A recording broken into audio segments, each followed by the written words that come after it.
It can be sanctioned, the minor overspends, but again, it's up to the FIA how they sanction you.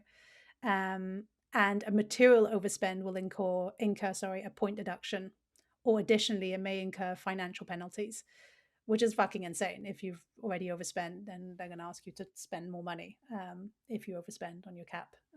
It's just fascinating. Also, with the way they announce the calendar, by the way, F120, it's interesting because that's happening already this year in Austin. Normally the Austin GP happens during the last week of October. It's happening 1 week earlier this year, which means that so many people were messed up.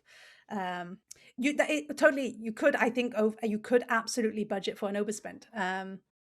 But it's, again, I think it's a little bit of a fuck around and find out, because it doesn't actually say what the penalty or the financial penalty is, or what they call a material sporting penalty, which is a deduction of constructor, and I'm reading now, but a deductor of constructor and driver points, suspension from the stage of a competition, excluding the race itself, limitation on aerodynamics or other testing, suspension from another whole other stage, including the race itself, exclusion from the championship. Like, it is basically anything that the FI wants it to be. So it sounds like anything that's less than 5% is kind of just like, okay, it's like a slap on the wrist.